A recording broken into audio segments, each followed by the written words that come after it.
Bonjour tout le monde. Donc, on va commencer la journée avec ma présentation Introduction à l'apprentissage profond.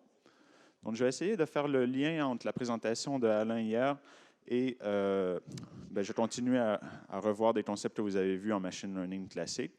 Et ensuite, je vais commencer à vous donner des raisons, des intuitions de pourquoi l'apprentissage profond fonctionne aussi bien. Donc, tout d'abord, lorsque vous commencez un projet en apprentissage automatique, il y a certains éléments qui sont cruciaux, que vous devez réfléchir au tout début. Donc, la première chose, c'est la définition de la tâche. La tâche, il faut que ça soit quelque chose d'assez court, d'assez précis. Donc, si c'est juste, je veux mettre des données en entrée de mon modèle et que ça me génère de l'argent, ce n'est pas vraiment une tâche qui est assez bien définie. Ça prend une tâche du style, je vais donner une image en entrée et je vais essayer de détecter à l'intérieur de l'image les objets qui la composent. Ensuite, une fois que la tâche est définie, vous allez aller dans votre base de données et vous allez récupérer tous les éléments qui vont vous permettre de résoudre votre tâche. Donc ça, c'est ce que j'appelle la base d'apprentissage. Et ensuite, vous allez commencer à regarder dans la littérature et voir les modèles qui sont adaptés pour résoudre votre tâche. Donc ce modèle, il aura des paramètres qui sont pas entraînés, que vous allez initialiser aléatoirement, et vous allez utiliser un algorithme d'apprentissage pour changer la valeur de ces paramètres pour maximiser la performance de votre modèle. Et ensuite, vous allez devoir faire une évaluation de ce modèle sur des données que vous aurez réservées à côté pour simuler en quelque sorte un cadre comme si vous étiez avec le système en production. Donc, dans la définition de la tâche, il y a différents types d'apprentissage. Il y a l'apprentissage supervisé, où vous allez construire dans votre base d'apprentissage des couples X-Y.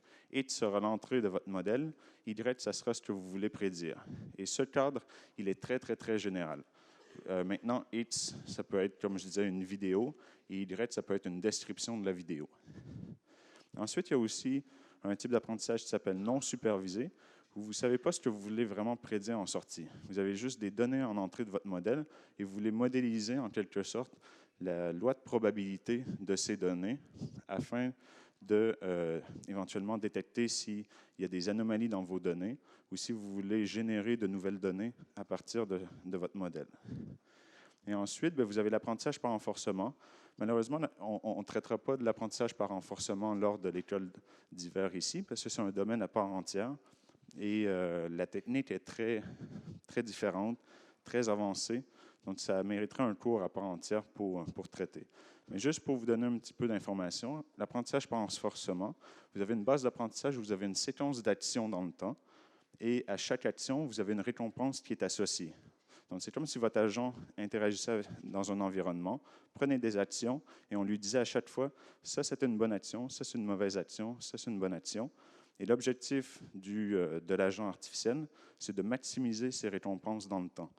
Et donc, le problème d'apprentissage, c'est d'apprendre un contrôleur qui sera optimal, qui va toujours prendre les meilleures actions par rapport à l'environnement. Donc ça, c'est important. Une base de données, ce n'est pas une base d'apprentissage.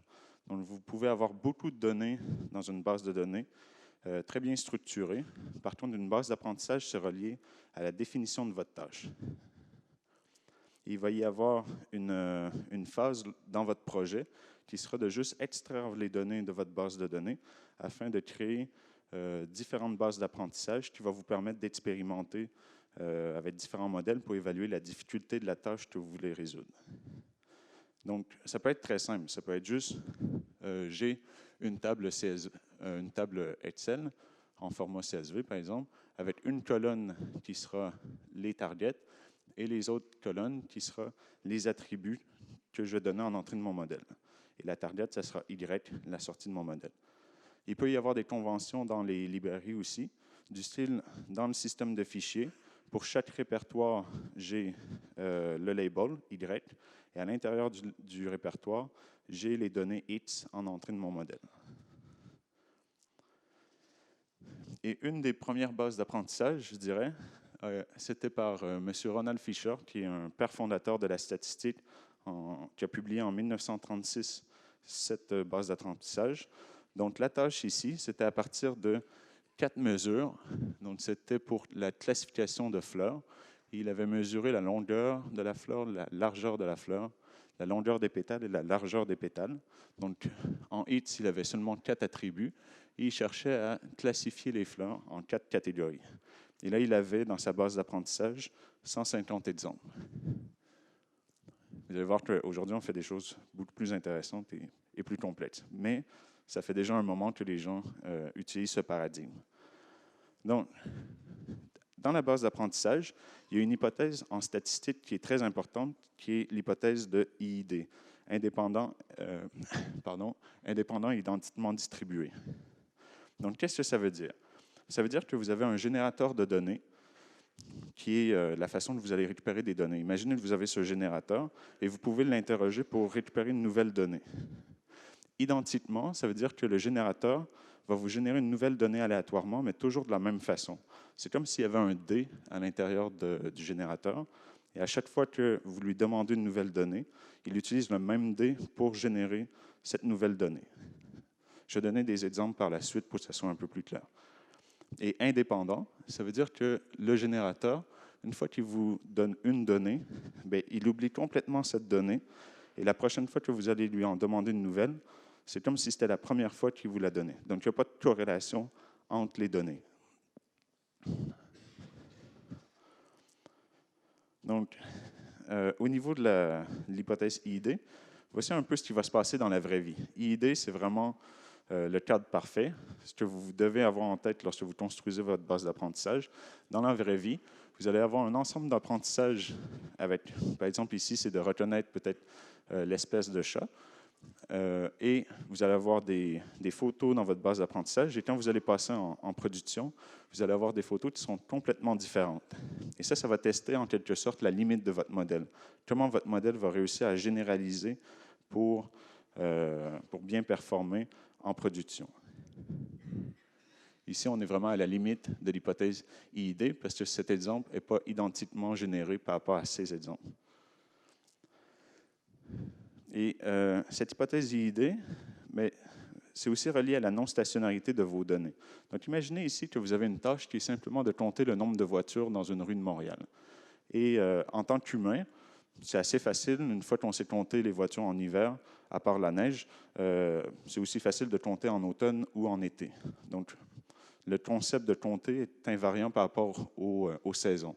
Par contre, si vous avez des images qu'en hiver, votre réseau va apprendre la distribution de probabilité des pixels en hiver, donc il y a beaucoup de blanc, et quand vous allez appliquer une image en automne ou en été, peut-être que vos performances vont complètement chuter parce que ces images ne correspondent pas aux exemples d'entraînement de votre modèle.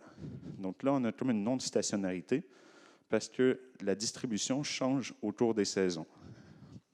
Si vous voulez enlever la non-stationnarité, il faudra recueillir des données pour toutes les saisons. Afin de lutter contre la non-stationnarité et essayer de respecter l'hypothèse IID, mais il y a un mécanisme très puissant qui s'appelle le data augmentation. Donc, le data augmentation, vous devez vous poser la question, qu'est-ce qu'une symétrie dans mes données, dans mes couples XY? Une symétrie, c'est une transformation que je vais faire sur X et qui ne va pas changer Y en sortie de mon modèle. Donc, par exemple, ici, si je veux reconnaître s'il y a une abeille ou pas dans l'image, bien, une symétrie, c'est une rotation. Si je tourne la photo, ça reste toujours une abeille. Je n'ai pas changé la target Y avec cette symétrie. Et ce que je vais faire, c'est, avec cette symétrie, je vais générer plein de rotations. Donc là, j'ai généré 4 exemples et je vais ajouter ça dans ma base d'apprentissage. Et de cette façon, artificiellement, je vais grossir ma base d'apprentissage pour encoder la symétrie à l'intérieur de mon modèle. Donc, pour la base d'apprentissage, vous allez récupérer vos données de votre base de données et ensuite, vous allez vous demander quelle est la meilleure représentation en entrée de mon modèle. Donc ici, je dis qu'il y a des représentations naturelles. Par exemple, pour le son, ça peut être une forme d'onde des vibrations enregistrées à partir d'un micro. Ici, pour l'image, ça peut être juste une matrice de pixels. Et ensuite, vous avez différents choix de représentation pour donner à l'entrée de votre modèle. Pour le son, si c'est de longueur variable, ça peut être juste un vecteur de longueur variable avec les valeurs réelles. Pour l'image, vous pouvez, par exemple, fixer un ordre d'itération sur les pixels, soit par colonne, soit par ligne, et générer un vecteur 1D. Mais là, vous voyez un problème, c'est que je perds le voisinage, l'information de topologie du voisinage de mes pixels. Parce que si j'itère comme ça, par ligne, par colonne, je vais avoir les deux pixels voisins à droite et à gauche, mais pour les pixels de haut en bas, je vais devoir aller beaucoup plus loin dans le vecteur pour retrouver ces pixels voisins. Donc, la représentation la plus, je dirais la plus naturelle, c'est 2D pour cette image en noir et blanc. Et si vous avez une image RGB, ça sera de passer en un tensor 3D. Et une force du deep learning, c'est de pouvoir traiter différentes représentations lorsque vous avez des tensors, de pouvoir traiter des tensors de 2, 3, 4 ou des séquences de longueur variable. Le deep learning est assez flexible pour traiter ces différentes représentations et de rester assez près de la représentation naturelle. Pour les variables catégorielles, une variable catégorielle, c'est une variable qui prend un nombre fini de valeurs, par exemple les couleurs. Donc, vous allez encoder, je crois que j'en ai déjà parlé hier, vous allez encoder la couleur dans un one-hot vector. Et quand vous observez une couleur en particulier, vous allez récupérer la composante de cette couleur, la mettre à 1, et le reste va rester à 0. Et pour les documents, vous avez donc le texte, vous pouvez le voir comme une variable catégorielle. Si vous encodez le texte par caractère ou par mot, vous avez différents dictionnaires. Donc, par caractère, ça sera à peu près une trentaine ou cinquantaine avec tous les caractères spéciaux. Et pour les mots, là, vous allez plutôt être de l'ordre de 100 000 pour le dictionnaire. Mais vous pouvez utiliser cette représentation en concaténant les one-hot vectors pour encoder votre document. Et si votre document est très long, vous pouvez peut-être passer par une représentation bag of words où vous allez compter les mots dans votre document. Au lieu de juste mettre un one-hot, vous allez mettre le compte des mots dans ce vecteur ou ici. De toute façon, il va y avoir un cours de NLP que vous allez revoir ces concepts plus en détail. Est-ce qu'il y a des questions jusqu'ici? N'hésitez pas à m'interrompre. Oui?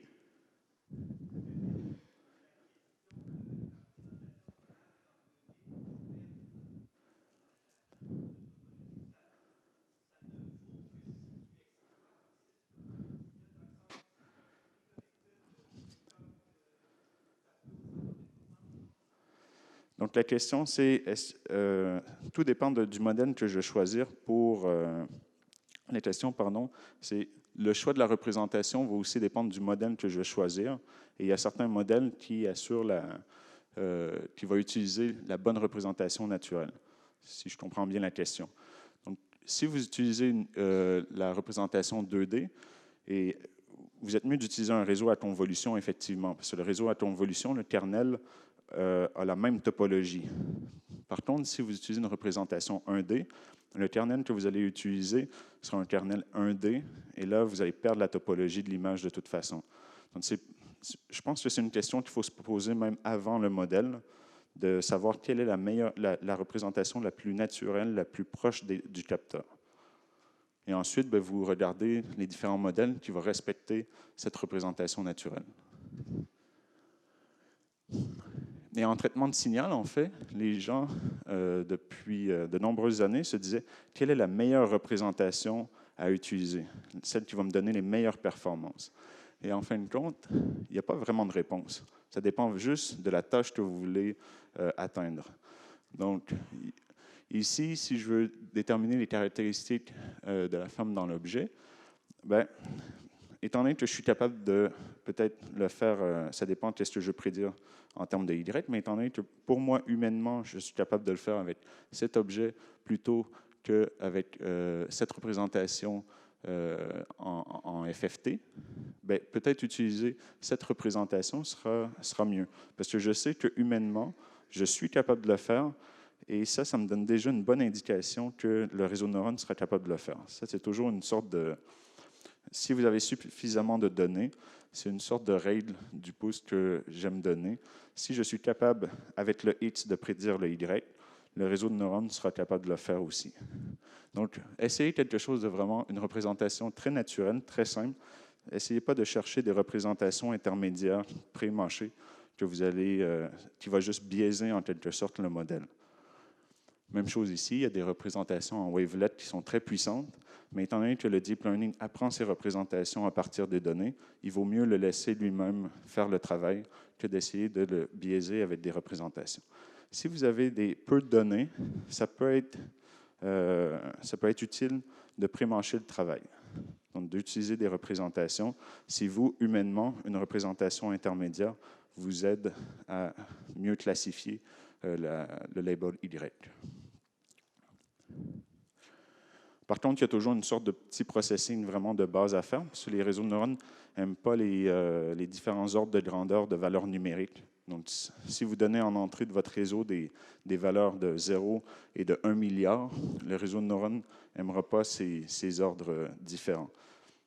Donc, vous pouvez simplement utiliser des méthodes de standardisation, où mu, c'est la moyenne que vous avez calculée sur votre ensemble de train, et sigma, c'est l'écart type, ou bien la normalisation qui va ramener toutes les valeurs dans un intervalle entre 0 et 1. Donc maintenant, la base d'apprentissage, vous allez la diviser par la suite en 3 catégories. Vous allez la diviser en ensemble d'entraînement, l'ensemble de validation et l'ensemble de tests. Et là, moi, ça me fait vraiment penser à ce jeu où vous avez 3 coquilles ici. Vous avez cher monsieur qui essaie de faire de l'argent avec vous. Il va mettre une donnée en dessous d'une de ces coquilles, donc peut-être l'ensemble d'entraînement. Et votre travail, c'est de vraiment suivre où sera utilisée cette donnée. Et votre objectif, c'est que cette donnée ne passe jamais de l'ensemble d'entraînement à l'ensemble de tests. Et vous devez le surveiller pour être sûr qu'il ne va pas faire ça.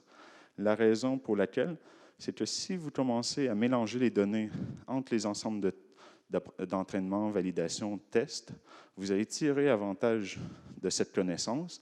Et quand vous allez évaluer votre modèle sur un ensemble de tests où il y a des données qui ont été utilisées en ensemble d'entraînement, vous allez être très optimiste sur votre performance. Et quand vous allez passer en production, bien, vous allez voir que les performances seront moins bonnes. Donc, je vais revenir là-dessus, mais c'est quelque chose qu'il faut penser au départ lorsque vous créez la base d'apprentissage. Moi, pour être sûr, je divise ma base d'apprentissage en 3 catégories avec mon ensemble de tests. Je le mets dans un coffre-fort, j'y touche plus pendant toutes mes expériences.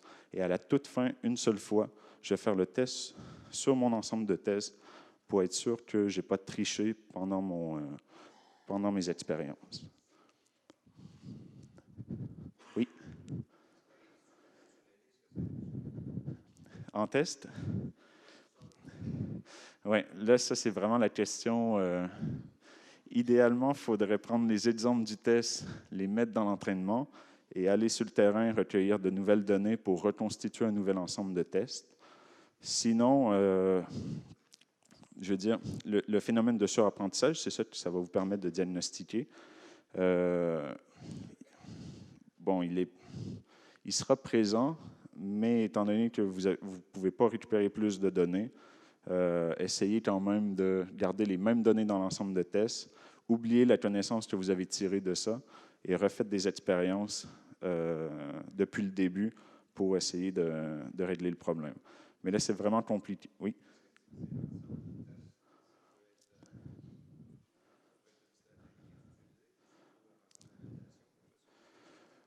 Ben, vous pouvez faire du cross-validation. Donc, peut-être, dans un premier temps, faire un entraînement avec l'ensemble d'entraînement en validation et faire l'évaluation sur une partie du test et ensuite changer les ensembles d'entraînement validation et refaire sur une autre partie du test. Le problème, c'est que quand vous commencez à diviser l'ensemble de tests, votre statistique va devenir plus faible parce que vous avez moins d'éléments dans l'ensemble de tests. Et là, il va y avoir davantage de bruit. Donc, peut-être que votre valeur que vous allez tirer de l'ensemble de tests, étant donné que la statistique est faible, sera moins représentative de ce qui se passe en production. Donc, c'est le risque. Donc, maintenant, on va arriver au modèle, qui est peut-être plus intéressant. Au niveau des modèles, moi, j'ai 2 interprétations d'un modèle. Vous pouvez le voir comme un programme informatique qui prend la donnée X et qui redonne la réponse Y. Donc, le machine learning serait quelque chose comme l'apprentissage de programmes automatiques. Et vous avez une interprétation probabiliste ou statistique où j'essaie de modéliser la probabilité de l'étiquette Y, sachant l'entrée X. Et on va plutôt adopter une interprétation probabiliste dans ce cours, parce que c'est quelque chose de plus puissant en quelque sorte. J'essaie de donner une justification de pourquoi. Donc, j'ai utilisé cette représentation très simpliste de modèle. Donc, les ronds ici veulent dire qu'il y a des paramètres. Et vous allez voir ce qu'il y a dans cette boîte qui représente le modèle. Il y a des données qui rentrent dans le modèle et qui vont donner la réponse. Donc, un exemple pour revoir un peu ce qu'on a dit. Si ma tâche ici, c'est de déterminer l'animal dans l'image, bien, je donne l'image à mon réseau.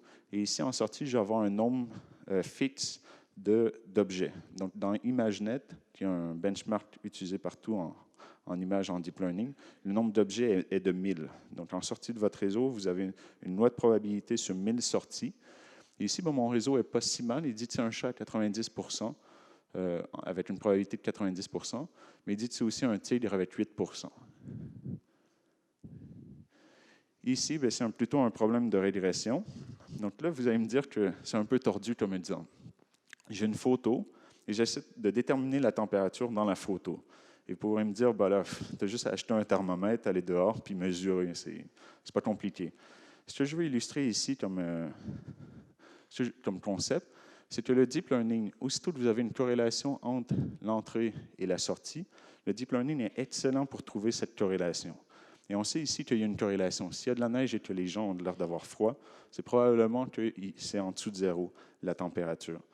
Donc, si le prix des thermomètres commence à augmenter et devient très, très cher, donc coûte des milliers de dollars, bien, vous avez quand même quelques thermomètres.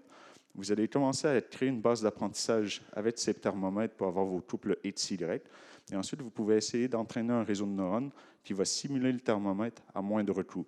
Et ensuite, bien, vous allez le déployer sur des téléphones portables pour simuler en quelque sorte le capteur qui est très, très cher. Mais bon, il y a quand même une limite. Je veux dire, à partir d'une image, c'est très difficile d'avoir une bonne précision, surtout pour cet exemple. Donc, il y a une limite au deep learning qui est souvent due à la limite de corrélation entre l'entrée et la sortie. Maintenant, on arrive à l'algorithme d'apprentissage. Donc, l'algorithme d'apprentissage, vous avez un modèle en entrée, une base d'apprentissage et une fonction de coût, qui peuvent paraître quand même assez abstraits comme entrée d'un algorithme. Et cet algorithme, il va être responsable d'utiliser ces trois concepts et de produire un modèle optimal, donc un modèle avec les meilleures performances. Et la recherche en deep learning, c'est surtout d'arriver à avoir les meilleurs algorithmes d'apprentissage et d'explorer différentes structures génériques de modèles, donc de plutôt étudier des familles de modèles pour arriver à avoir les meilleures performances en sortie. Et il y a des bases d'apprentissage qui sont publiques, qui sont quand même de taille digne de l'industrie. Et il y a aussi des fonctions de coût qui vont vous permettre d'évaluer les performances de votre modèle et de comparer ces performances avec d'autres personnes qui font le même travail que vous. Donc, pour moi, le problème de l'algorithme d'apprentissage, c'est comme une balade en millions de dimensions. Donc, c'est un problème d'optimisation, en fait. Donc, imaginons qu'on me kidnappe aujourd'hui, qu'on m'emmène dans le nord du Québec et qu'on me laisse dans la forêt ici. Et en plus, il y a du brouillard, c'est pas le fun. Et mon objectif, finalement, c'est d'essayer de m'orienter où j'ai atterri pour atteindre le plus haut sommet, pour avoir une vue au-dessus du brouillard, pour savoir où je suis et où je devrais m'en aller par la suite. Donc, en termes d'optimisation, les paramètres, je veux dire que c'est les coordonnées longitude et latitude. Le coût, ça sera l'altitude. Donc, j'ai essayé de maximiser l'altitude ou en machine learning, j'essaie de minimiser le coût. C'est la même chose, c'est juste que je multiplie par moins 1 la fonction. Le gradient, qui sera un concept majeur que j'ai expliqué plus en détail lors de la prochaine présentation, c'est la pente. Et étant donné qu'il y a du brouillard, peut-être la meilleure stratégie que j'ai, c'est avec mon pied, d'essayer d'évaluer la pente autour de moi. Et quand la pente est quand même assez abrupte vers le haut, je me dis que c'est une bonne direction pour commencer à marcher. Et après, bien, une fois que j'ai pris la décision de quelle direction prendre où il y a la plus forte pente, bien, je vais faire un déplacement dans cette direction, ce que j'appelle la mise à jour. Donc, comme fonction de coût, la fonction de coût va me permettre de mettre les lignes de niveau ici sur ma carte topographique. Donc, la fonction de coût, ça peut être le maximum de vraisemblance. Je vais essayer de maximiser la probabilité de ma donnée en sortie de mon modèle. Ensuite, je peux utiliser une méthode des moindres carrés qui va évaluer l'erreur dans un problème de régression. Et il y a aussi d'autres fonctions de coût plus complexes provenant de la théorie de la décision qui tentent de modéliser les préférences du décideur. Et là, ça peut être des fonctions de coût qui intègrent la notion d'incertitude, de préférence si je fais une erreur faux positif par rapport à faux négatif ou des choses encore plus génériques. Donc, on va voir quelques exemples. Ici, j'ai mon modèle qui a évalué que c'était un chat avec une probabilité de 90%. J'essaie de maximiser la probabilité et je sais que mon étiquette, mon label, ici, c'est chat. Donc, pour maximiser la probabilité, j'ai utilisé une fonction qui s'appelle le Negative Log Likelihood, que vous pouvez trouver dans les librairies de Deep Learning. Et le Negative Log Likelihood, ce que ça fait, c'est que ça va récupérer la probabilité associée à la target. Donc ici, je vais récupérer la valeur de 0,9. Négative, parce que ici, je maximise la probabilité. Donc avec le signe moins, je vais minimiser une fonction de coût. Et log likelihood, c'est que je vais prendre le log de la probabilité. Pourquoi le log? Parce qu'en fait, un réseau de neurones peut prédire en sortie une probabilité de 10 puissance moins 8 et même plus faible. Donc avec le log, je vais comme compresser les ordres de grandeur pour avoir des valeurs numériques plus stables. Et donc ici, bien, mon coût sera moins log de 0,9 et je vais faire une moyenne sur tous les exemples de ma base d'apprentissage. Même chose ici pour mon exemple en régression. Je vais réduire l'erreur au carré. L'erreur au carré, je vais prendre la température retournée par mon modèle, moins 10 au carré, ça me donne le coût associé à cette prédiction. Et la fonction, c'est mean square error, où je vais faire la moyenne sur tous les exemples d'apprentissage de ma base de training. Donc, la fonction de coût, qu'est-ce que c'est finalement? C'est une façon d'avoir une rétroaction sur le comportement de mon modèle de façon automatique. Donc, ce n'est pas comme si j'avais mon expert qui interagissait avec mon modèle, qui va dire à chaque fois, bien, ça c'est une bonne prédiction, ça c'est une mauvaise prédiction, une bonne prédiction. On va automatiser ce mécanisme avec la fonction de coût. On va faire la moyenne sur tous les exemples d'apprentissage et ça va déterminer les courbes de niveau. Et ensuite, je vais essayer de, comme je disais, commencer à minimiser cette fonction, à maximiser l'altitude sur la photo ici. Et une des hypothèses que je dois avoir, c'est qu'il n'y a pas de falaise au niveau de mon problème d'optimisation. Pour calculer la pente, je dois être en mesure d'évaluer autour de moi comment la pente va varier. Donc, pour essayer de mettre des concepts mathématiques là-dessus, j'ai besoin d'une notion qui est la fonction différentiable. Donc, une fonction différentiable, c'est une fonction que, effectivement, je peux calculer autour de moi la pente sans avoir peur d'une falaise. Et que cette fonction, en fin de compte, ça s'approxime bien avec une approximation linéaire. L'approximation linéaire, c'est un peu ce que je suis en train de faire avec mon pied en regardant autour de moi. Et il y a un théorème qui est assez simple, mais qui n'est pas trivial, qui dit qu'une fois que vous récupérez cette information de pente autour de vous, mais cette information de pente va vous donner la direction optimale localement. Et là, c'est un peu magique, parce que si je suis dans la forêt et j'ai besoin de m'orienter, je suis obligé de faire le calcul de pente comme ça partout autour de moi. Le gradient, comment c'est défini? C'est que j'ai besoin de faire, dans un espace en 2 dimensions, simplement 2 pas. Un dans une direction pour un paramètre, comme ici, et ensuite, je prends un autre paramètre, je fais un calcul comme ça. Et avec ces 2 informations, j'ai l'information de la meilleure pente autour de moi. Donc, j'ai besoin de seulement 2 mesures parce que ma fonction est différenciable. Et ça, c'est très puissant. 2 mesures, j'ai la direction où ma fonction de coût diminue le plus rapidement possible localement. Donc, en termes de terminologie, pour calculer ce gradient qui est 2 mesures pour 2 paramètres, mais vous allez voir que nos modèles, on a des millions de paramètres, mais c'est l'algorithme de backpropagation. Et ça me fait juste me dire dans quelle direction la fonction de coût change rapidement. Ensuite, il y a un autre module, une autre fonction qui s'appelle l'optimiseur, qui va prendre cette information de gradient, qui va faire des calculs avec lui, et qui va me dire, bon, mais le meilleur déplacement, c'est dans cette direction. Donc, l'optimiseur le plus basique, c'est simplement de prendre cette information de gradient et modifier les paramètres dans cette direction. Mais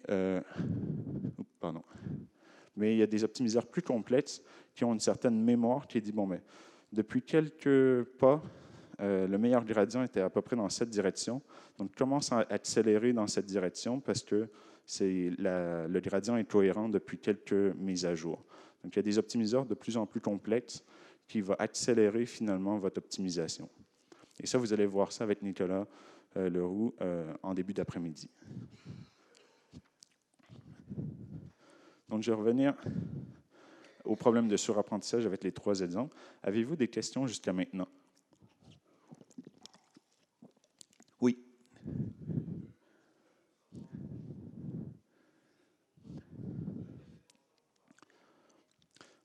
Donc, le nombre de dimensions, en fait, c'est le nombre de... Oh, pardon. Donc, la question, c'est le nombre de pas. 2, c'était pour 2 dimensions. Quand on augmente le nombre de dimensions, combien de pas il faut faire? Donc, ici, le problème d'optimisation, c'était en 2 dimensions, parce que j'avais longitude et latitude. Mais ça, c'est relié aux paramètres de mon modèle, si je fais la correspondance. Donc, si vous avez un modèle avec 5 paramètres, il va falloir faire 5 mesures dans les 5 directions. Oui?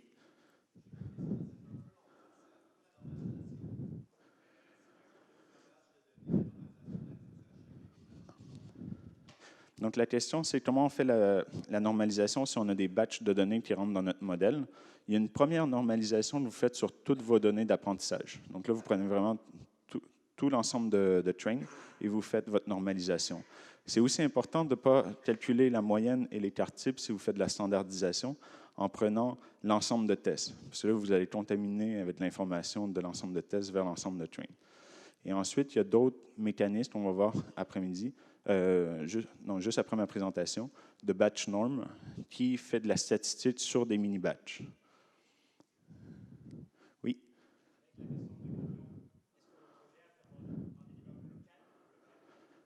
Ah oui, donc la question c'est, avec gradient descent, est-ce qu'on converge vers un minimum local ou global? Donc les modèles qu'on utilise ici, c'est des modèles non linéaires.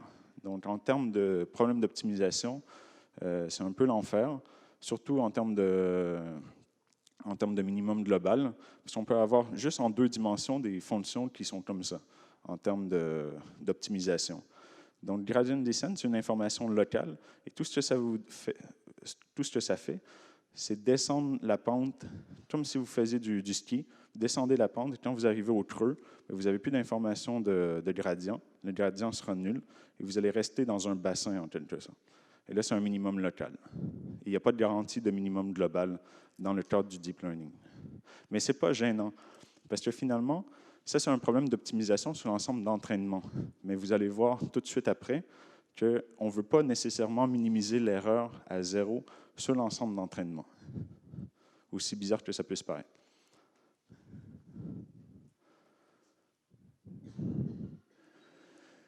Donc, ça, c'est relié au concept de surapprentissage. Ici, j'ai 2 exemples de modèles. J'ai un modèle en classification linéaire qui va séparer les points orange des points verts. Et ici, j'ai un autre modèle qui est beaucoup plus complexe, qui fait la même chose. Lequel d'entre les 2 vous paraît le plus raisonnable? Il y en a qui m'ont dit le modèle linéaire. Et si maintenant j'ajoute un point ici, vous voyez que c'est encore pire. Finalement, c'est comme si ce modèle capturait super bien la distribution des points de l'ensemble de train. Et finalement, c'est peut-être juste le bruit des capteurs qui fait en sorte qu'il y a des points verts qui sont plus vers le bas que les points oranges. Et peut-être que ce bruit, on ne veut pas l'apprendre.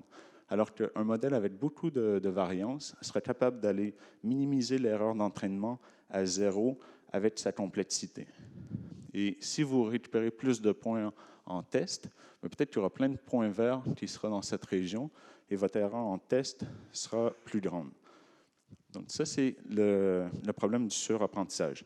Et en deep learning, ce sera un problème que vous allez convoiter tout le temps, parce que les modèles de deep learning ont des millions et des millions de paramètres et beaucoup plus de paramètres que de données. Donc, vous rentrez souvent dans un régime de surapprentissage.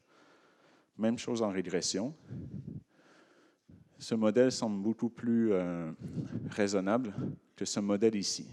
Donc ici, j'ai juste pris un polynôme qui avait un degré aussi élevé que le nombre d'observations et je peux atteindre une erreur de 0 sur mon ensemble de train, alors qu'en test, les points rouges, vous voyez que l'erreur sera beaucoup plus grande que le modèle linéaire ici. Donc, je ne veux pas dire qu'il faut utiliser des modèles linéaires, parce que ici, je vais juste vous montrer en 2 dimensions le principe de surapprentissage. Quand on travaille en deep learning, le nombre de dimensions en entrée de notre modèle est de l'ordre du million. Donc, là, ça nous prend vraiment des modèles avec beaucoup de capacité, mais étrangement, les modèles de deep learning sont tellement puissants qu'avec des données en entrée de l'ordre du million, on arrive quand même à des régimes de surapprentissage. Donc, maintenant qu'on est conscient de ce problème, il faut arriver à le diagnostiquer. Donc, ce que vous allez faire, c'est utiliser votre ensemble de validation et à chaque fin, donc j'appelle ça une époque, à chaque fois que vous complétez une phase d'entraînement sur tous les exemples de votre base de votre training set, vous pouvez vous arrêter, prendre ce modèle et le tester sur l'ensemble de validation. Et là, vous allez récupérer 2 courbes. Vous allez récupérer celle où votre optimiseur va vous donner la courbe en rouge. Son objectif à l'optimiseur, c'est d'amener cette courbe à 0. Mais par contre, vous allez voir que sur l'ensemble de validation, vous allez avoir un comportement comme ça, où à un certain moment, les 2 courbes vont commencer à diverger. Et là, vous êtes en train de rentrer dans un régime d'overfitting. Et ça, c'est toujours ce qu'on fait en apprentissage deep learning. On regarde ce genre de courbe pour voir si on est en régime de surapprentissage ou pas.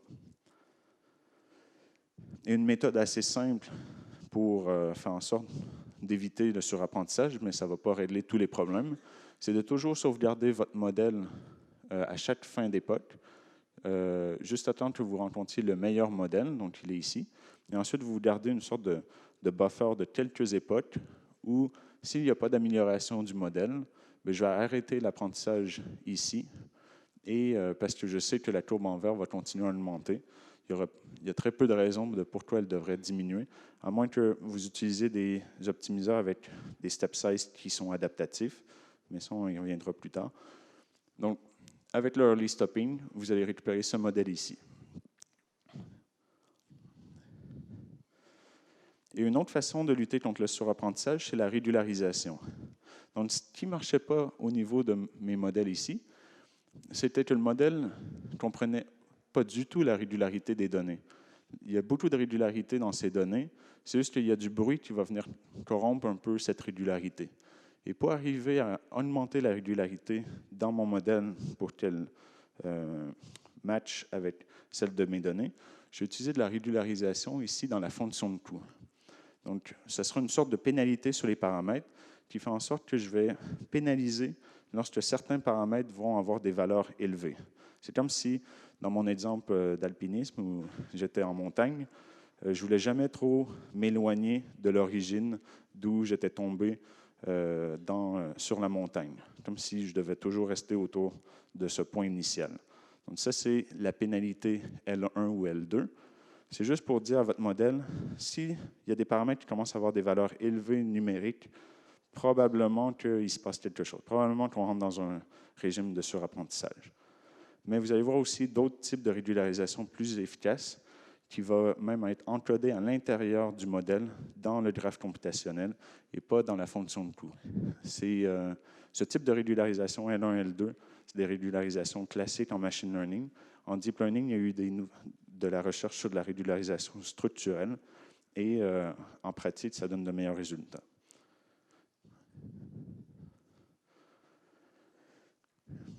Et finalement, vous allez faire de la recherche d'hyperparamètres. Et là, la recherche d'hyperparamètres, c'est c'est à un plus haut niveau. Donc, les paramètres qui sont les coordonnées géographiques sont optimisés par l'optimiseur qui récupère une information de backpropagation. Les hyperparamètres, c'est vous qui allez faire la recherche à l'intérieur. Vous allez choisir différentes structures de modèles. Vous allez changer les paramètres de l'optimiseur. Vous allez peut-être changer le poids de la régularisation et vous allez faire beaucoup d'expériences. Et quand je dis beaucoup, c'est vraiment une science empirique. Il faut faire énormément d'expériences pour être sûr de bien comprendre, surtout si c'est des tâches complètes, pour être sûr de bien s'assurer qu'on ait les performances maximales. Il ne faut pas hésiter aussi à se comparer à l'état de l'art, regarder dans la littérature. C'est comme ça que toute la communauté avance en ce moment. C'est une sorte de compétition de qui va avoir les meilleures performances sur les différents benchmarks. Donc, des fois, c'est bien d'utiliser un dataset public parce que ça vous donne une référence. Ça vous dit, par rapport à telle équipe de recherche, quand j'ai refait les expériences, j'étais un petit peu moins bon, mais ce n'est pas grave. Et après, une fois que vous comprenez bien le modèle, comment bien l'entraîner sur ces données, vous passez avec vos données personnelles et vous allez être plus confiant des résultats que vous allez obtenir. Donc, on va passer à la partie plus intuition de l'apprentissage profond et pourquoi l'apprentissage profond fonctionne aussi bien. Donc, au tout début, les gens faisaient des systèmes à base de règles. Donc, il y avait l'expert qui allait manger avec le programmeur et l'expert allait expliquer comment il faisait pour faire son travail et générer une certaine output. Et le programmeur allait programmer ça avec des if, then, else, et le code allait devenir gigantesque, pas maintenable, et en plus, il allait avoir plein d'exceptions à la règle. Oui?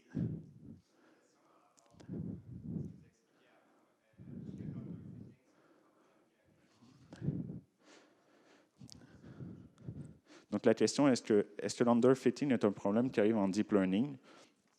Je dirais que l'underfitting arrive sur des tâches très complexes. Aussitôt que votre tâche est assez simple et que vous avez des modèles qui sont avec énormément de paramètres, votre optimiseur va être capable d'apprendre les données par cœur assez rapidement. Et c'est d'ailleurs ce que je vise normalement. C'est que j'essaie de déterminer l'architecture qui va me permettre d'avoir une erreur qui va arriver à zéro très rapidement. Donc, je vais partir avec des architectures beaucoup plus complexes que nécessaire. Et ensuite, je mets de la régularisation. Si je suis en underfitting, je vais continuer à essayer des modèles de plus en plus complexes, juste attendre que j'arrive à la limite de mémoire en GPU. Ça se peut qu'il n'y a pas suffisamment de corrélation entre le X et le Y dans votre base d'apprentissage. Là, vous allez avoir l'underfitting.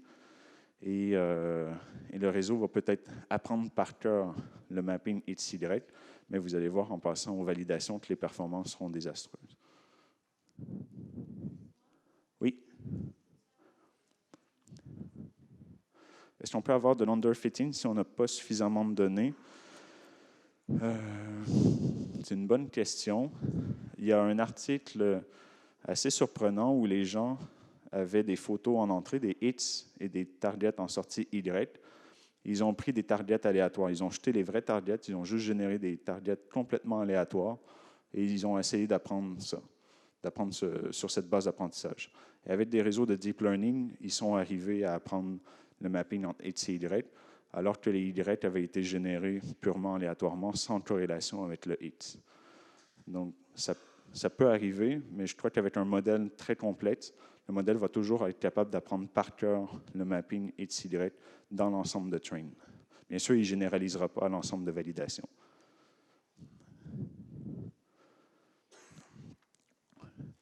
Donc, ici, ça, c'était la première phase d'essayer d'encoder l'expertise dans les ordinateurs. Ensuite, en machine learning classique, les experts disaient, bon, au lieu de dire ce que je fais, je vais vous dire sur quoi je me base pour prendre ma décision. Donc, ici, l'input peut être de très haute dimension.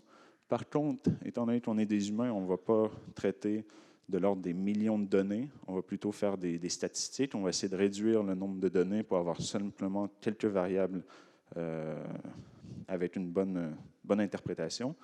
Et ensuite, on va utiliser un modèle qui va faire un mapping très simple entre ces attributs et leur output. Et ce modèle, ça peut être par exemple la régression logistique, vraiment un mapping direct, une transformation linéaire qui va le faire, très peu de paramètres. Et en statistique, les gens avaient une certaine interprétabilité sur ces modèles. Maintenant, on arrive au deep learning. Au deep learning, on veut faire les choses end-to-end. Donc, on a l'input ici et le modèle. Donc, les cases en bleu, c'est des modèles avec des paramètres apprenables. Mais le deep learning va apprendre toutes les représentations intermédiaires à partir d'une entrée en haute dimension vers la sortie. Et remarquez qu'à la fin, le mapping ici, bien, il peut rester très simple. À la fin de mon modèle, je peux avoir une régression logistique tout aussi simple qu'auparavant, mais les features qui ont été apprises automatiquement par mon deep learning vont simplifier la vie à mon classifieur simple en dernier étage de mon modèle. Et ça, c'est remarquable. C'est comme si automatiquement, la complexité de prédire le output à partir du input, mais le réseau se débrouillait pour simplifier le travail à travers différentes représentations intermédiaires. Donc, Myriam vous a déjà montré ces images qui ont fait beaucoup de bruit au tout début du deep learning en 2009, où les gens remarquaient qu'on apprenait vraiment des filtres qui étaient déjà étudiés par des experts en neurosciences pour modéliser certaines fonctions du cerveau au niveau du champ visuel. Et ensuite, ces features étaient combinées à des représentations intermédiaires qui étaient elles-mêmes combinées pour produire des visages. Donc, sans aucune intervention humaine, dans un premier temps, on réapprenait des filtres qu'on étudiait et qu'on pense qu'ils sont en quelque sorte universels pour traiter les images. Mais ensuite, le réseau était capable de spécialiser ces filtres en des filtres de plus en plus abstraits, de plus en plus complexes vers ce qui nous intéresse en sortie, de façon automatique. Ici, c'est la même chose au niveau du traitement sonore. On voit une certaine complexité des filtres, mais comme je disais, c'est moins intuitif de regarder les films comme ça que de regarder des images. Mais c'est à peu près la même chose qui se passe dans tous les domaines d'application du deep learning. Donc, pourquoi ça fonctionne? Et là, je me lance dans une grande aventure parce qu'au niveau scientifique, on a des intuitions de pourquoi ça fonctionne. Au niveau mathématique, il y a quand même beaucoup d'opportunités de recherche de savoir exactement pourquoi ces modèles sont aussi efficaces. Et en fait, on pense que c'est une sorte de principe de compositionnalité avec lequel on interprète la réalité. Le principe de compositionnalité, c'est qu'un concept abstrait est finalement composé de concepts de plus en plus élémentaires. Donc, si on a des pixels, on peut faire des groupements de pixels qui vont nous donner peut-être des informations de contour dans l'image. Ces informations de contour peuvent aussi être combinées pour donner des informations de texture. Ces informations de texture peuvent être combinées pour donner des informations de pattern, de forme un peu floue. Et ensuite, on va continuer à combiner ça pour arriver à une image de chat, par exemple. Donc, à peu près tout dans la réalité respecte ce principe de compositionnalité parce que c'est comme ça qu'on interprète notre réalité. Parce que c'est comme ça qu'on peut simplifier le problème en le décomposant à différentes échelles. Donc, ce que je veux montrer avec cette photo, c'est imaginer que vous vous intéressez à la dynamique de population sur ces îles. Et finalement, vous devriez considérer toutes les interactions entre tous les habitants de ces îles.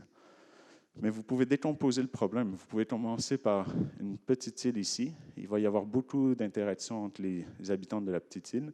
Il va y avoir moins d'interactions entre les habitants d'ici et ici, et peut-être encore moins avec les habitants qui vivent ici et ceux qui vivent ici. Donc, au début, c'était un peu le fouillis. Vous aviez énormément d'informations, d'interactions entre tous les habitants de ces îles. Mais si vous regardez cette structure de comment les îles sont agencées, vous pouvez voir qu'il va y avoir comme des espèces de clusters. Et ça vous donne différentes échelles. Il y a l'échelle de toutes les îles ensemble, les échelles de ces grosses îles et les échelles de peut-être voisinage dans les quartiers à l'intérieur de ces îles.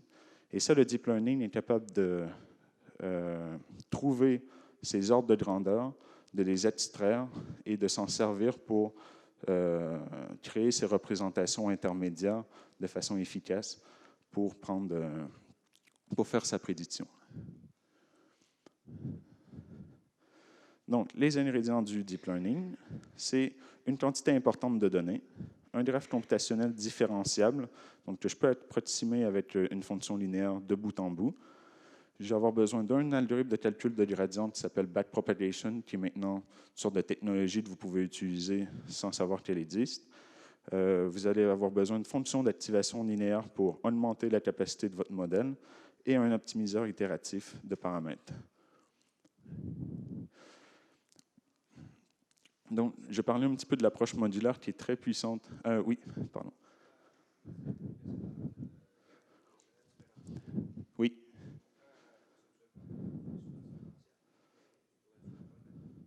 Donc, la question, c'est est-ce que je pourrais utiliser un graphe computationnel non différenciable? C'est pas que ça ne fonctionnerait pas, c'est que finalement, le fait d'avoir une fonction différenciable, ça permet de faire de l'optimisation d'ordre 1. Donc, vraiment, on a une direction qui minimise très rapidement l'information de la fonction de coût, pardon.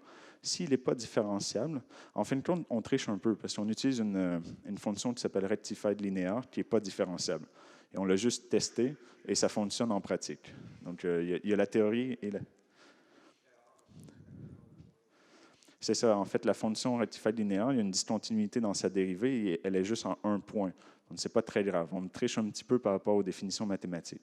Mais si le graphe computationnel était vraiment non différenciable, vous devriez revenir à des algorithmes plus des algorithmes d'optimisation combinatoire ou des algorithmes génétiques ou évolutionnaires, où vous allez faire des mutations sur votre graphe computationnel pour pouvoir minimiser cette fonction de coût.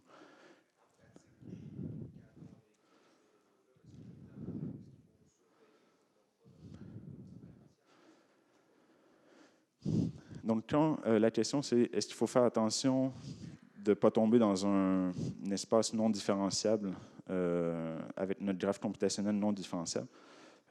Avec les fonctions qu'on utilise, qui sont encodées dans les librairies, il n'y a pas trop de danger. Si vous définissez un nouveau module qui est hautement non différenciable, c'est sûr que lui, il va perturber grandement le signal. Donc, peut-être que les premières couches qui vont recevoir de l'information de backpropagation, ça va fonctionner. Mais rendu à ce module non différenciable, on ne sait pas ce qui va se passer avant. Et oui.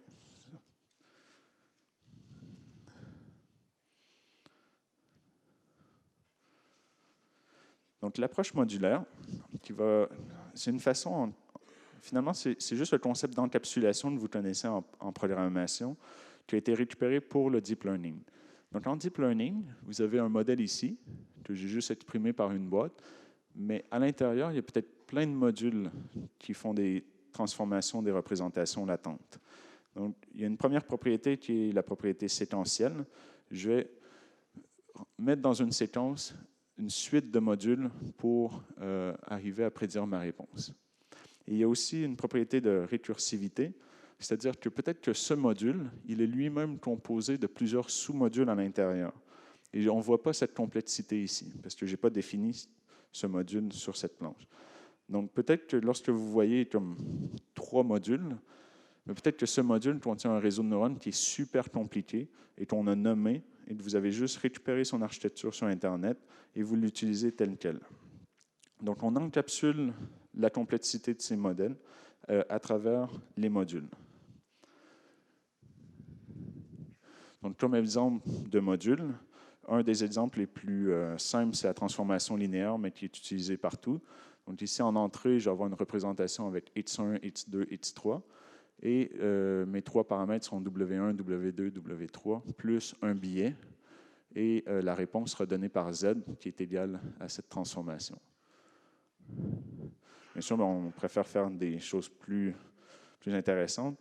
Donc, on va plutôt faire du changement. Donc, en fin de compte, ici, on peut le voir comme un espace vectoriel en 3 dimensions. Et je vais essayer de le projeter dans un espace vectoriel en 4 dimensions. Comme si ma représentation latente initiale avait peu de dimensions et je veux élargir son nombre de dimensions pour mieux la décrire. Ou inversement, comme mon entrée fait des millions de dimensions, je peux plutôt vouloir la résumer en peu de dimensions. Et la transformation linéaire, c'est l'outil qui vous permet de faire ces changements de nombre de dimensions efficacement. Les paramètres, c'est tous les W de cette matrice ici. Et j'ai ajouté les billets à la toute fin.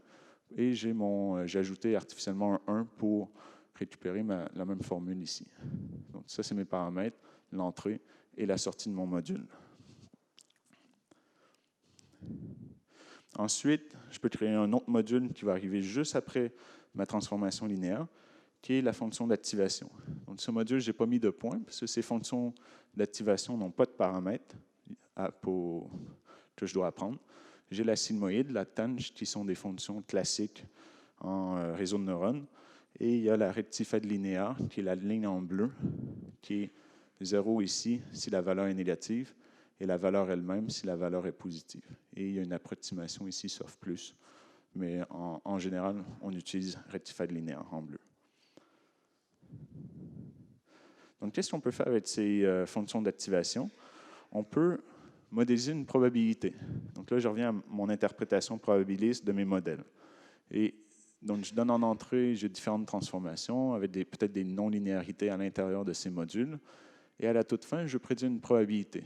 Mais je vais utiliser la fonction sigmoïde qui va prendre la représentation qui est peut-être juste un scalaire ici et qui va la transformer dans un intervalle 0 et 1. Et là, je vais devoir prendre une convention. Est-ce que la valeur que je sors, c'est la probabilité associée à la classe 1 ou à la classe 0? C'est un choix. Et il faut juste le faire et être cohérent ensuite avec la fonction de coût. Ensuite, bien, si vous avez plusieurs classes, il y a la fonction softmax qui va prendre, donc ici vous récupérez une représentation sous forme de vecteur et vous allez faire l'exponentielle, par exemple donc pour cette représentation, vous allez la transformer en probabilité sur n éléments.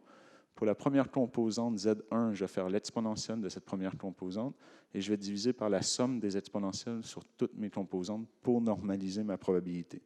Et ensuite, je peux modéliser vraiment toutes sortes de distributions discrètes sur n éléments avec la softmax. Et on peut même faire des modèles gaussiens, c'est-à-dire que mon réseau va sortir une seule valeur qui sera peut-être mu, et je peux mettre un autre paramètre sigma carré qui sera la variance autour de cette valeur, et apprendre les deux paramètres conjointement dans la backpropagation. Et je vais pouvoir modéliser une distribution gaussienne en sortie de mon modèle. En fait, quand on fait de la régression avec minimisation des erreurs au carré, on est en quelque sorte en train de faire ça sans le savoir. Notre modèle va prédire mu, mais étant donné qu'on utilise une fonction de coût des moindres carrés, le sigma carré ici sera fixé à 1. Donc on peut réinterpréter la régression avec une interprétation probabiliste. Et ici, bien, vous pouvez avoir d'autres modèles probabilistes, des modèles de Poisson, des modèles de stats classiques, où vous allez avoir une donnée en très haute dimension que vous allez tenter de résumer en les paramètres de votre distribution de probabilité statistique qui vous intéresse pour modéliser votre phénomène. Et vous allez entraîner tout ça par la backpropagation. Oui?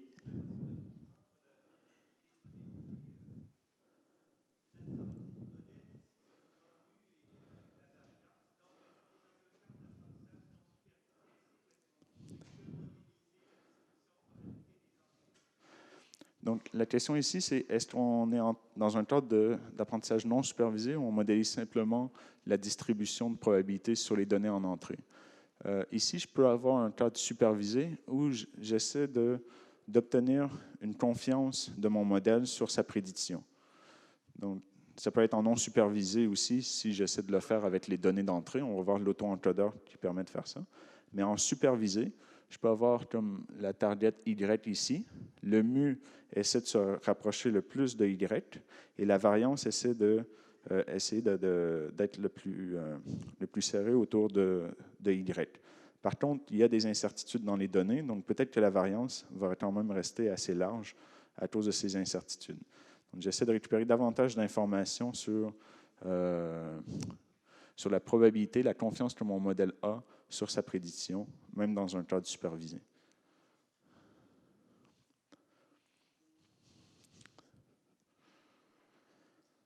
Donc ici, c'est un petit exemple que Donc ici, on peut modéliser très simplement régression logistique, où là, je vais avoir une transformation linéaire. Donc ici, en entrée, j'ai x1 jusqu'à xn, et je multiplie chacune de ces entrées par w, et je somme. Ici, j'ai un terme de biais. Et ensuite, ce module, c'est ma sigmoïde. Et en général, régression logistique définie comme ça, c'est une des dernières touches de mon réseau. Par contre, on peut exprimer les graphes computationnels avec l'approche modulaire des bêtes comme ça. Ça, c'est Inception V1 que vous allez voir avec Alex Tsai dans le cours de réseau de convolution. Vous voyez que c'est très puissant. Ces modules, c'est des opérations de convolution, c'est des opérations non linéaires. Et là, les architectures commencent à être drôlement complexes par rapport à des modèles statistiques classiques. Et si vous regardez bien, je pourrais créer un module avec cette partie ici. Et ça existe, ça s'appelle un module Inception. Et en termes de code, une fois que j'ai défini ce module Inception, je vais l'instancier 5-6 fois et je vais mettre d'autres modules plus complexes encore ici. Et c'est comme si j'encapsulais en quelque sorte toute la complexité qu'on voit en termes de traitement des données en certains modules réutilisables. Et vous pouvez télécharger ce modèle sur Internet, enlever par exemple toutes ces couches ici, les jeter à la poubelle parce que les représentations sont trop spécialisées par rapport aux sorties que vous voulez prédire, et brancher d'autres modules ici et rentraîner tout le graphe computationnel de bout en bout. Ça, c'est la flexibilité du deep learning. Oui?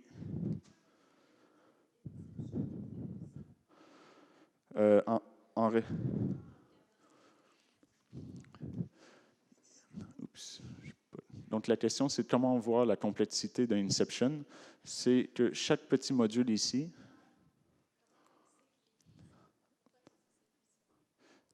pourquoi on sait qu'il est puissant? Parce qu'il a des bons résultats sur ImageNet.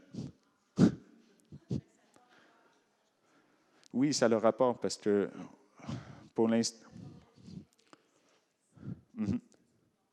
Oui, ben, en fait, il est puissant parce que son architecture est, comme on peut le voir, est très complexe, et c'est ça qui lui permet d'avoir des bons résultats sur ImageNet. Et en fait, il n'est pas si complexe par rapport aux derniers modèles qui sortent en ce moment. Là, c'est vraiment un nombre de couches qui est de l'ordre de 100, voire de 1000, et ça rentre difficilement dans mes slides, en fait. Oui?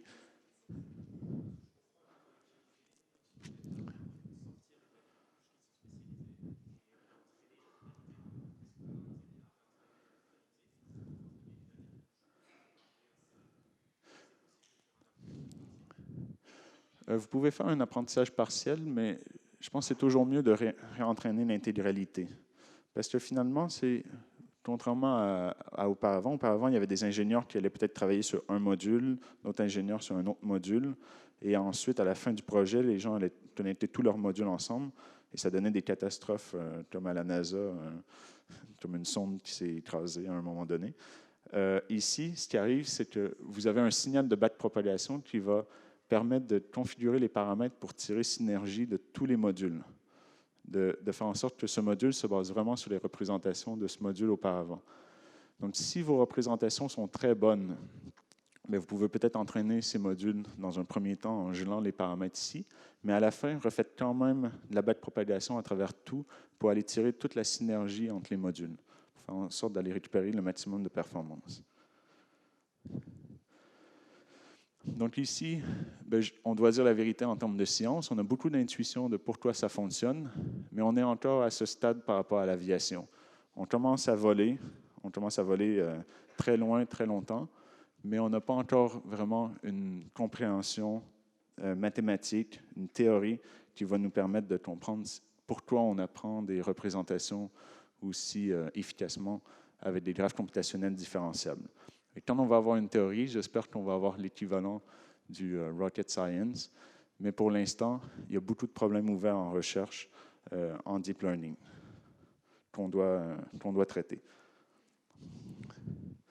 Donc, en termes de... J'ai donné quelques exemples aussi de graphes computationnels pour donner des exemples en apprentissage non supervisé. Il y a eu quelques questions. Donc, un modèle de réseau de neurones classique, c'est l'auto-encodeur. Ici, la tâche de l'auto-encodeur, c'est je n'ai pas de target Y. Je donne une image en Hz. Ici, j'ai choisi en noir et blanc. Et je vais avoir un encodeur qui va projeter cette image dans une représentation de faible dimension. Donc là, j'ai peut-être des millions de pixels. Je vais passer en quelque chose de l'ordre du millier de pixels. Et cette représentation latente, j'espère qu'elle capture suffisamment d'informations sur l'image afin de donner ce code à un décodeur qui va tenter de reconstruire l'image à partir de cette représentation latente. Donc, c'est un peu un modèle comme un sablier. En fait, vous avez l'image qui va être projetée dans quelque chose de très petit, et ensuite, il y aura le décodeur qui va la reconstruire. Et l'image qui va être donnée à ma fonction de coût, c'est l'image originale ici.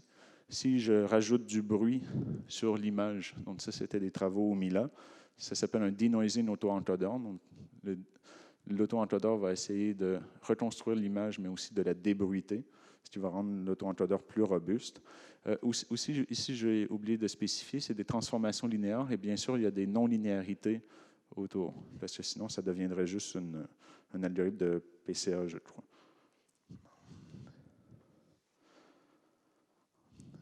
Ce que vous pouvez faire aussi, c'est du transfer learning. Donc ça, j'en ai déjà parlé beaucoup. Vous avez une tâche avec un ensemble d'apprentissage qui est public. Vous entraînez une partie de votre modèle. Vous entraînez votre modèle sur cette grande base d'apprentissage. Et ensuite, vous avez votre base d'apprentissage personnelle où vous allez copier les paramètres et vous allez réentraîner tout le réseau. Ça s'appelle le transfer learning, le terme consacré. Ensuite, vous avez quelque chose de différent qui est le multitask learning.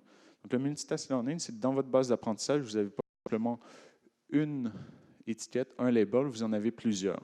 Donc ici, la tâche, ça peut être, j'essaie de prédire l'objet dans l'image, un chat, j'essaie de prédire la couleur de l'objet jaune, et j'essaie de prédire s'il y a un danger ou pas dans l'image. Là, il y a un danger, je ne sais pas pourquoi.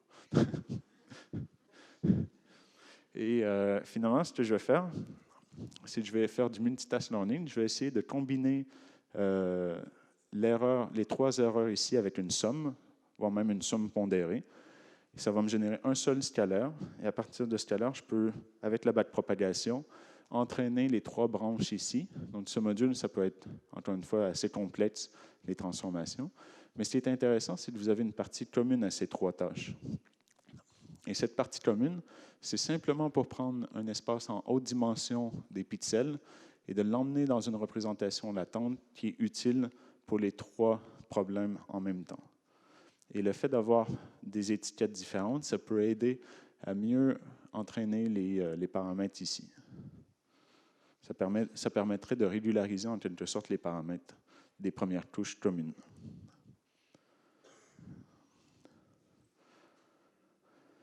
Et ensuite, on peut continuer à faire des trucs rigolos. Donc, imaginez qu'on a un robot dans une pièce avec des capteurs visuels, des capteurs sonores. Donc là, j'ai le chat avec le miaou du chat ici. Et je vais avoir deux branches, donc une qui va convertir ma représentation de grande dimension en une représentation latente pour chacune des modalités de données. Et ensuite, ces deux modalités seront fusionnées dans une seule représentation latente pour prédire l'objet qui est dans la pièce avec le robot. Donc là, je vais faire un petit peu de science-fiction. C'est comme si notre robot avait des yeux ici, des oreilles pour ici, et un cerveau où il va y avoir la combinaison de ces représentations latentes pour chacune des modalités. Oui?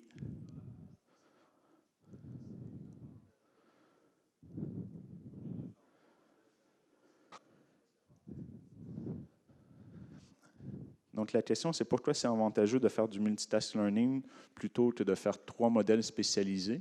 C'est que vous avez plus d'informations qui vont venir des labels ici, qui vont être propagés à l'intérieur de ces touches communes. Le problème avec ça, c'est que si vos fonctions de coût sont antagonistes, c'est-à-dire que si j'essaie d'en minimiser une, ça provoque la maximisation de l'autre automatiquement, là, ça ne marchera pas bien. Mais en général, ce que vous essayez de prédire ensemble, ce n'est pas des choses antagonistes, c'est plutôt des critères qui sont assez corrélés, en fait. Oui, il y a une autre question.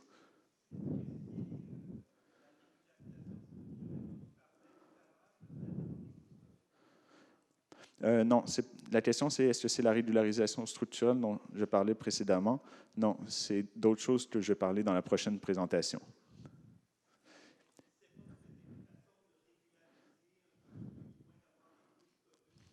Oui, j'ai dit que c'était une façon de régulariser le fait d'avoir plus d'informations ici pour les touches communes.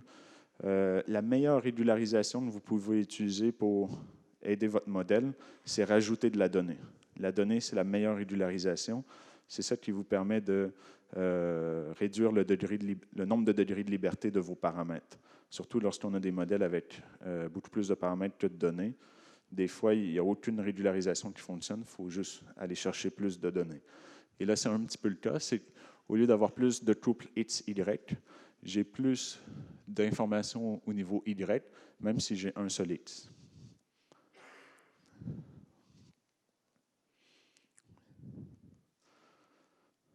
Donc oui, ici, ce qui est intéressant, ce que je peux faire, c'est une fois que j'ai bien entraîné mon réseau à prédire différents objets dans une pièce avec deux modalités différentes, je peux récupérer la représentation latente ici et voir que finalement, pour une donnée en entrée, par exemple un chat, je peux faire une recherche de plus proches voisins autour et récupérer le son d'un chat ici. Donc ça, je crois que ça a été utilisé par Google. En tout cas, ça a été publié par Google pour essayer de faire un moteur de recherche dans une représentation latente qui combine différentes modalités de données ensemble. Donc, j'ai terminé ma présentation maintenant. Je vous donne peut-être deux références que j'ai regardées dernièrement.